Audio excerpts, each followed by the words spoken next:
इयत्ता 7वी पाठ 16 इयत्ता 7वी मधील पाठ 16 विषय सायन्स नैसर्गिक साधन संपत्ती। पाठाचं नाव आहे नैसर्गिक साधन संपत्ती। तर आज आपण शिकतोय नैसर्गिक साधन संपत्ती। नैसर्गिक साधन संपत्ती नैसर्गिक संसाधने म्हणजे काय? नैसर्गिक संसाधने म्हणजे काय? तर जी संसाधने आपल्याला निसर्गातून मिळतात त्यांना नैसर्गिक संसाधने असे म्हणतात। नैसर्गिक संसाधनांची विविध उदाहरणे कोणती?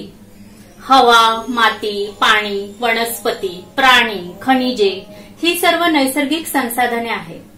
पृथ्वीवरील माती, दगड, खनिजे, हवा, पाणी, वनस्पती, प्राणी ही सर्व नैसर्गिक साधन संपत्ती आहे। त्यापासून आपण आपल्या वेगवेगळ्या दैनंदिन गरजा भागवतो। निसर्गातून आपल्याला अनेक पदार्थ मिळतात, त्यातून आपल्याला वेगवेगळ्या दैनंदिन गरजा भागतात। पृथ्वीवरील माती, दगड, खनिजे, हवा, पाणी, वनस्पती, प्राणी हे सर्व म्हणजेच एक प्रकारची नैसर्गिक साधन संपत्तीच आहे। आपण बघतोय आता भूकवचातील साधन संपत्ती। भूकवचातील साधन संपत्ती शिलावरण म्हणजे काय? तर जमीन व त्याखालील कठीण कवच आणि त्यावरची माती, दगड, खडक, डोंगर, पर्वत, पठार अशा सर्व भूभागाला शिलावरण असे म्हणतात। तर पृथ्वीच्या शिलावरणाचा भाग भूकवचातील साधन संपत्ती म्हणजेच natural resources in earth crust. तर पृथ्वीच्या शिलावरणाचा भाग जमीन व त्याखालील कठीण कवच यांनी बनलेला असतो। शिलावरण ही एक जिन्सी नसून अनेक प्रकारच्या खडकांचे बनलेले असते। भूकवचातील साधन संपत्तीमध्ये अनेक खनिजे असतात। धातुके, खनिजे, खनिज तेल, इतर इंधने, खडक, पाणी, मूलद्रव्ये इत्यादींचा समावेश होतो। धातुकांपासून धातू मिळवण्यासाठी त्याचे निष्कर्षण म्हणजेच एक्स्ट्रॅक्शन व शुद्धीकरण म्हणजेच प्युरिफिकेशन केले जाते। धातुकांमधील वाळू व मातीच्या अशुद्धीला मृदा अशुद्धी असे म्हणतात। खनिजे आणि धातुके मिनरल्स अँड ओर्स जी आपल्याला भूकवचामधील साधन संपत्ती आहे। तर नैसर्गिक साधन संपदेमध्ये खनिज संपदेला अत्यंत महत्वाचे स्थान आहे। खनिजे आणि धातुके तर आता आपण बघतोय खनिजे आणि धातुके। तर खाणकाम, जिथे खाणकाम केले जाते हे बघा पेज नंबर 104। तर नैसर्गिक साधन संपदेत खनिज संपदेला अत्यंत महत्वाचे स्थान आहे। पर्यावरणातील विविध प्रक्रियांनी ही खनिजे तयार झालेली असतात। पृथ्वीवरील खडक मुख्यत्वे खनिजांचे बनलेले असतात। खाणकामाद्वारे ही खनिजे मानवास उपलब्ध होतात। हे जे खाणकाम होतं याद्वारे ही खनिजे आपल्याला मिळतात। निसर्गात थोडेच धातू मुक्त स्थितीत आढळतात, उदाहरण सोने, चांदी, तांबे, प्लॅटिनम आणि बिस्मथ। बहुतेक सर्व धातू संयुगाच्या स्वरूपात आढळतात। या खनिजांमध्ये धातूंचे प्रमाण जास्त असते, त्याला धातूक म्हणतात। धातुकांपासून धातू किफायतशीररित्या मिळवता येतात। विशिष्ट रंग, चकाकी, कठीणपणा, आकार,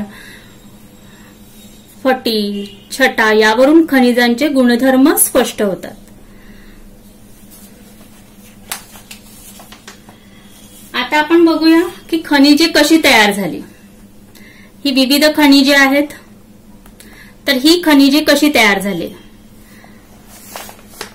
भूकवचातील मॅग्मा व ज्वालामुखीच्या उद्रेकातून बाहेर पडणारा लावा रस थंड झाल्याने त्याचे स्फटिकात रूपांतर होऊन खनिज निर्मित होते। तर मॅग्नेटाइट, अभ्रक ही त्याची उदाहरणे आहेत।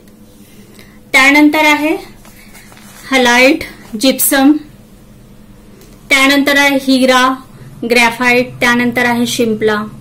तर बाष्पीभवनाच्या माध्यमातून स्थायीरूप स्फटिक शिल्लक राहिल्याने खनिजे निर्मिती होते, तर ती आहे हलाइट, जिप्सम। तापमान व दाब यांच्यातील मोठ्या बदलांमुळे खनिज एकातून दुसऱ्या स्वरूपात रूपांतरित होतात, तर त्यामुळे तयार होतो हिरा, ग्रॅफाइट. काही सजीवांपासून असेंद्रिय खनिजांची निर्मिती होते, उदाहरणार्थ संरक्षणासाठी तयार झालेले शरीरावरील कवच जसे शंख, शिंपले, माशांची हाडे इत्यादी. तर हे शिंपला हे त्याचं उदाहरण आहे. आता बघूया गुणधर्मानुसार खनिजांचे वर्गीकरण. अधातू खनिजे, धातू खनिजे, ऊर्जारूपी खनिजे. अधातू खनिजे आहे अभ्रक, गंधक, जिप्सम, पोटॅश, ग्रॅफाइट, हिरा, फेल्डस्पार. धातू खनिजे आहे लोह, सोने, चांदी, कथिल, बॉक्साइट, मॅग्नीज, प्लॅटिनम, टंगस्टन. आणि ऊर्जारूपी खनिजे आहे दगडी कोळसा, खनिज तेल, नैसर्गिक वायू. रत्ने व रत्नसम खनिजे. हिरा, माणिक, नीलमणिक, पाचू, झेड, झिरकॉन अशी काही महत्वाची खनिजे रत्न स्वरूपात वापरली जातात. त्यांना मोठी मागणी असते. ही आपण बघतोय चित्रांमध्ये. भूगर्भात मिठाचे साठेही सापडतात. हे खनिज साठे सैंधव मीठ किंवा शेंदेलोण या नावाने जेवणात किंवा काही औषधात वापरले जाते. तर कोण काय करते बघूया. Indian school of mine Dhanbad ही 1926 साली खाणकाम शिक्षणाच्या संदर्भात स्थापन झालेली संस्था आता इंडियन इन्स्टिट्यूट ऑफ टेक्नॉलॉजी म्हणून कार्यरत आहे. समोर बघूया.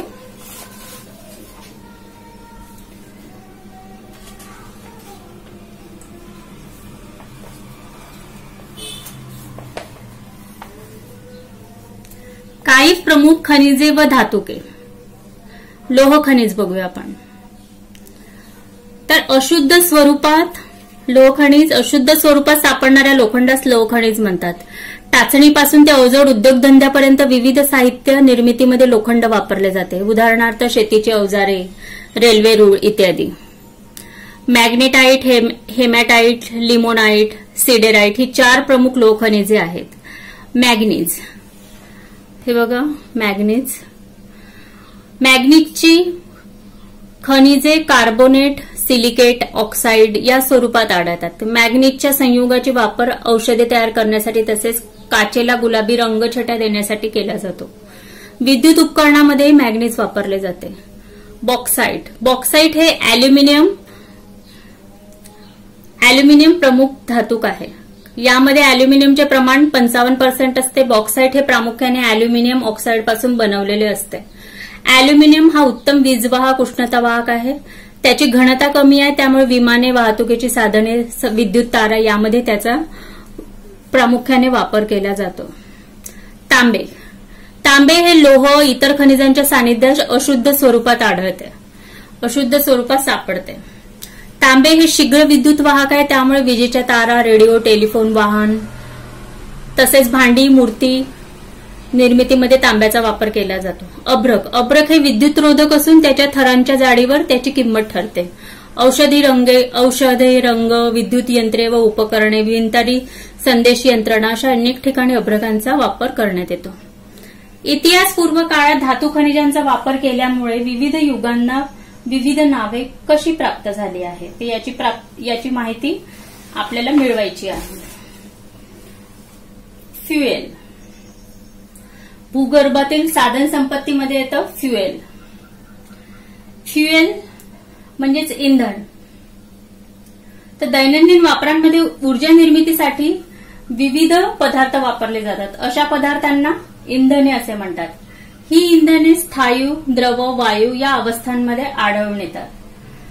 त्यातील एक इंधन आहे दगडी कोळसा, त्यालाच कोल असे म्हणतात.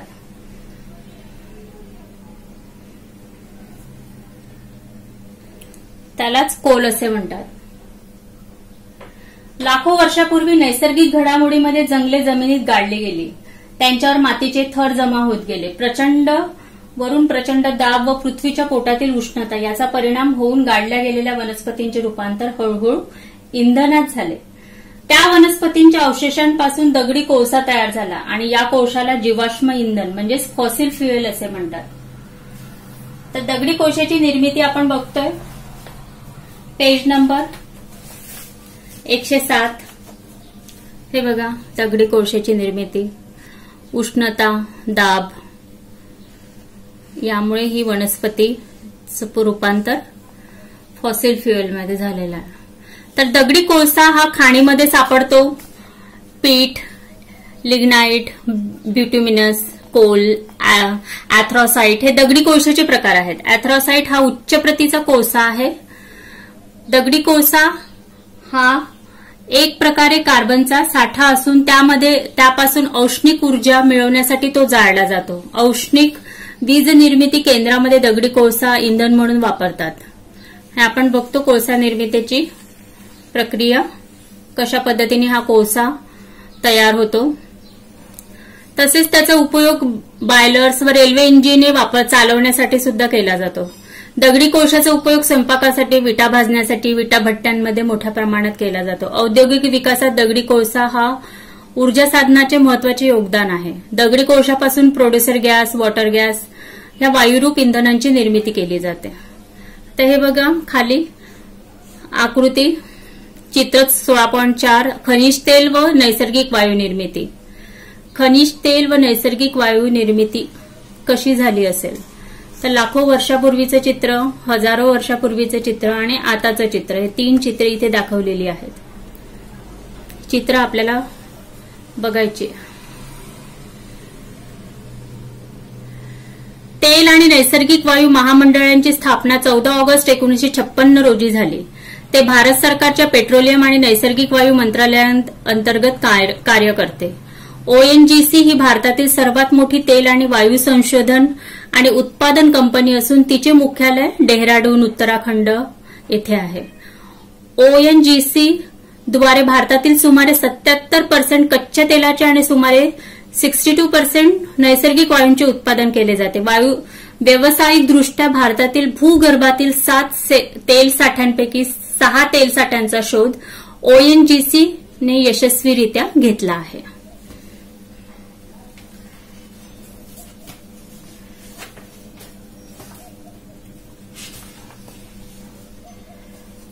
खनिज तेल म्हणजेच मिनरल ऑइल भूकवचातील साधन संपत्तीमध्ये येते खनिज तेल. खनिज तेल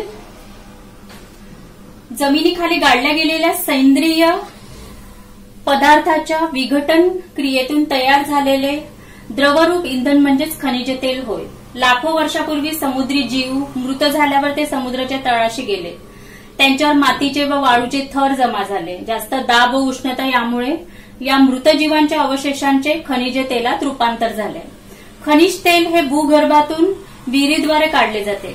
खनिज तेल हे प्रामुख्याने पंकाश्म शेल, वालुकाश्म व चूर्ण खडक यामध्ये भूगर्भात सुमारे 1000 ते 3000 मीटर खोलीवर सापडते. खनिज तेल हे पेट्रोलियम किंवा कच्चे तेल म्हणून ओळखले जाते. ते हिरवट तपकिरी रंगाचे असते. पेट्रोलियम हे प्रामुख्याने हायड्रोकार्बन या प्रकारच्या अनेक संयुगाचे मिश्रण असून त्यामध्ये ऑक्सिजन, नायट्रोजन असे गंधकांचे संयुगेही असतात. तेल विहिरीच्या माध्यमातून पेट्रोलियमचे उत्खनन करून प्रभाजी ऊर्ध्वपातनाने त्यातील अन्य घटक वेगळे केले जातात. पेट्रोलियम पासून विमानाचे पेट्रोल, डिझेल, केरोसिन, नेप्त्या, वंगण, डांबर हे घटक मिळतात. त्यांचा उपयोग इंधन म्हणून तसेच रंग, जंतुनाशके, सुगंधी द्रव्य, कृत्रिम धागे यांच्या निर्मितीत होतो. नैसर्गिक वायू. तर नैसर्गिक वायू म्हणजे काय? Natural gas. नैसर्गिक वायू म्हणजेच नॅचरल गॅस. नैसर्गिक वायू हे महत्वाचे जीवाश्म इंधन असून ते भूगर्भात पेट्रोलियमच्या सानिध्यात तसेच काही ठिकाणी फक्त नैसर्गिक वायू म्हणून सापडते. नैसर्गिक वायूमध्ये मिथेन म्हणजे CH4 हा मुख्य घटक असतो. इथेन, प्रोपेन, ब्युटेन हे अल्प प्रमाणात असतात. नैसर्गिक वायू हा भूगर्भात सजीवांच्या अवशेषांपासून उच्च दाबाखाली तयार होतो. हे इंधन वायुवाहिनीच्या साहाय्याने दूरवर वाहून नेले जाऊ शकते. मात्र वायुवाहिन्यांच्या जाळ्याअभावी त्यांचे रूपांतरण उच्च दाबाखाली compressed natural liquefied natural gas मध्ये केले जाते. त्यामुळे त्याची वाहतूक करणे सुलभ होते. सीएनजीची वैशिष्ट्ये काय आहे? तर सीएनजी हा सहज पेट घेतो. ज्वलनानंतर घन कचरा शिल्लक राहत नाही. कमी प्रमाणात CO2 आणि पाणी तयार होते. इतर प्रदूषके तयार होत नाही. सहजतेने वाहून नेता येतो. ज्वलनावर सहज नियंत्रण ठेवता येते. तर आता आपल्याला माहिती आहे का तुम्हाला माहिती आहे का तुम्हाला? तर बघायचं आपल्याला की जीवाश्म म्हणजे जीव आणि अश्म. तर जीव म्हणजे सजीव सृष्टी आणि अश्म म्हणजे दगड, म्हणजे जीवांचे दगडात झालेले रूपांतर. जीवाश्म म्हणजे लाखो वर्षापूर्वी गाडल्या गेलेल्या सजीवांनी मागे ठेवलेल्या आपल्या अस्तित्वाच्या खुणा होत. काही वेळा सजीवांचे ठसे कोळशांच्या दगडांच्या पृष्ठभागावर दिसतात. Liquefied petroleum gas LPG. LPG तर हा अशुद्ध पेट्रोलियमच्या शुद्धीकरणातनं पेट्रोलियम गॅसची निर्मिती होत असते. पेट्रोलियम गॅसवर उच्च दाब देऊन त्याचे आकारमान 1/240 पट 1/240 पट करताना त्याचे द्रवात रूपांतर होते. दाबाखाली द्रवरूप अवस्थेत राहावा यासाठी तो जाड पोलादी टाक्यांमध्ये साठवतात. साठवलेल्या टाकींमधून बाहेर येताना त्याचे परत वायूत रूपांतर होते. या वायूत प्रामुख्याने प्रोपेन, ब्युटेन हे 2 घटक. त्याचे प्रमाण असतं 30-70. तर या प्रमाणात तो असतो. तो वासरहित असतो, परंतु कोणत्याही कारणाने त्याची गळती झाल्यावर लगेच समजून घेऊन अपघात टाळावा यासाठी त्यामध्ये इथिल मरकॅप्टन हे तीव्र व विशिष्ट वासाचे रसायन अल्प प्रमाणात मिसळलेले असते.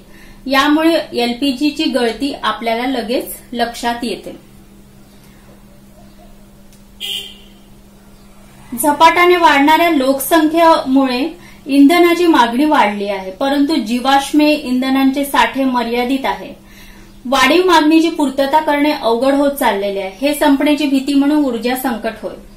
खनिज तेल, दगडी कोळसा या जीवाश्म इंधनाचे मर्यादित साठे व वाढती मागणी यामुळे पर्यायी इंधने वापरात येऊ लागली आहे. हायड्रोजन, जैव इंधने, मिथेनॉल किंवा उड अल्कोहोल, इथेनॉल आणि ग्रीन अल्कोहोल ही काही पर्यायी इंधने आहेत.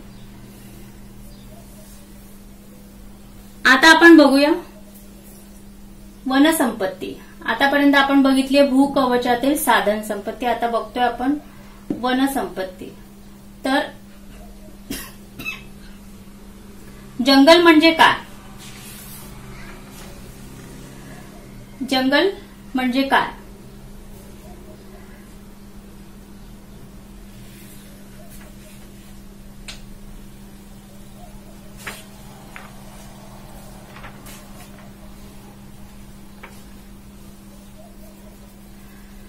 सर्वसाधारण वनस्पतींच्या विविध जातींनी व्यापलेल्या सर्वसाधारण विस्तृत प्रदेशात जंगल असे म्हणतात. विविध वनस्पती, प्राणी, सूक्ष्मजीव यांचा नैसर्गिक अधिवास म्हणजेच जंगल होय. जगाच्या एकूण भूभागांपैकी सुमारे 30% भाग जंगलांनी व्यापलेला आहे. जंगलाची विशिष्ट अशी संरक्षक, उत्पादक कार्य आहेत.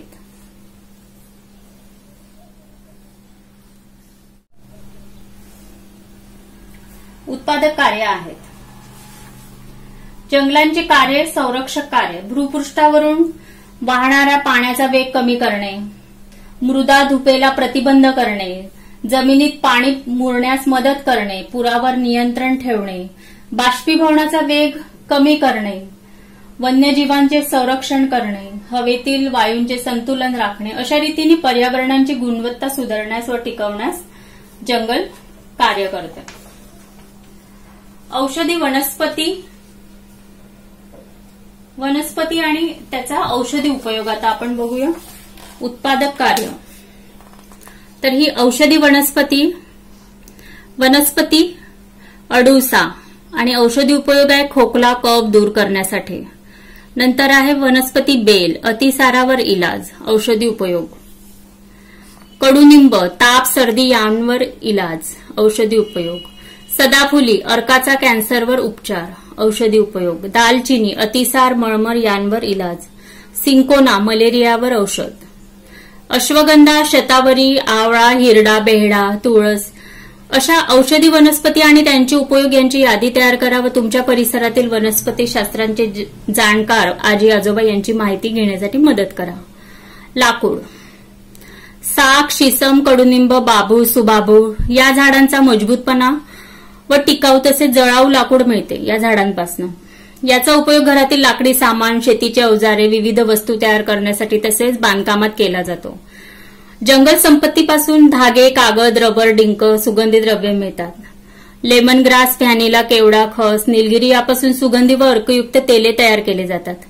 साबण, सौंदर्य प्रसाधने, अगरबत्ती बनवण्यासाठी चंदन, लाकूड, निलगिरीचे तेल वापरतात. याशिवाय विविध फळे, कंदमुळे, मधलाक, कात, रंग असे अनेक पदार्थ मिळतात. जंगल संवर्धन कसे करावे?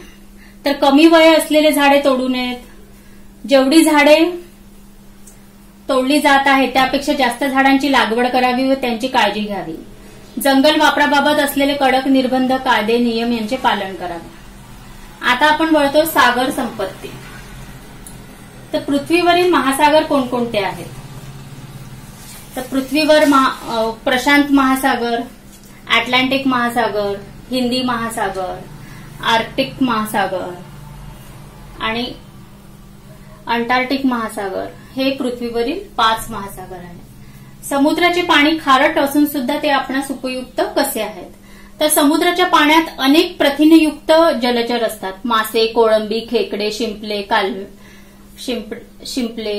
कालव असे अनेक जलचर अन्न म्हणून किनारपट्टीवर राहणारे लोक ते खातात. समुद्राच्या पाण्यातून मीठ, आयोडीन आणि इतर काही खनिजे मिळवली जातात. समुद्रातील प्राण्यांपासून मोती, पोवळी देखील मिळवतात. समुद्री मार्गाने दळणवळण काही खनिजे मिळवली जातात. समुद्री मार्गाने दळणवळण आणि माल सामानांची वाहतूक होते. समुद्रामुळे हवामानाचे नियंत्रण होते आणि त्यांच्या पाण्याचा बाष्पीभवनाने पाऊस पडतो. काही प्रगत देशांमध्ये समुद्री जलापासून ऊर्ध्वपातन पद्धतीने पिण्याचे पाणी तयार केले जाते. तर सागर संपत्ती बघूया आपण.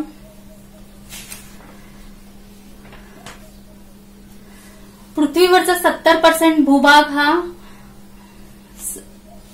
भूभाग हा पाण्याने वेढलेला आहे. भरती ओहोटीच्या लाटा, समुद्र प्रवाहांचा उपयोग करून समुद्र महासागरापासून मोठ्या प्रमाणावर ऊर्जा प्राप्त केली जाऊ शकते. विविध नैसर्गिक संपत्तीचे मोठे समुद्राच्या पाण्यात, त्यांच्या तळाशी, सागर तळाशी देखील आहेत. या सर्व संपत्तीलाच सागर संपत्ती असे म्हणतात. सागरी संपत्ती व जैविक संपत्ती. अब्जावधी टन खनिजे महासागराच्या पाण्यात विरघळलेली आहेत. रत्ने, खनिजे, तेलांचेही साठे आहेत. तसेच अनेक प्रकारची जैविक साधन संपत्ती सुद्धा आहे. सागर सम्राट. भारताच्या सागर तळातून खनिज तेल व नैसर्गिक वायू मिळवण्यासाठी 1974 साली मुंबई हाय या ठिकाणी सागर सम्राट ही पहिली खनिज तेल विहीर ONGC द्वारे खणली गेली. या विहिरीतून मिळणारा नैसर्गिक वायू पाईपलाईनद्वारे उरण या गावात वाहून आणला आहे. सागरी व्यवसाय. मासेमारी हा प्रमुख व्यवसाय आहे. मिठागरे, मिठाची शेती व मोठा हा उद्योग आहे, मिठाची शेती. वाहतूक व्यवसाय. सागरी मार्गाद्वारे वाहतूक व्यवसाय होतो. सागरी पर्यटन. शोभेच्या वस्तू बनवणे हे आर्थिक उत्पन्नाचे साधन आहेत. आपल्या गरजा भागवण्यासाठी नैसर्गिक साधन संपत्ती महत्वाची आहे. काही साधन संपत्तीचे साठे मर्यादित आहे. अतिवापराने ते लवकरच संपण्याचा धोका आहे. नैसर्गिक समतोल राखण्यासाठी नैसर्गिक साधन संपत्तीच्या वापरावर आपण नियंत्रण ठेवायला हवे. तर बच्चे पार्टी, आपला हा पाठ 16 नैसर्गिक साधन संपत्ती संपला आहे.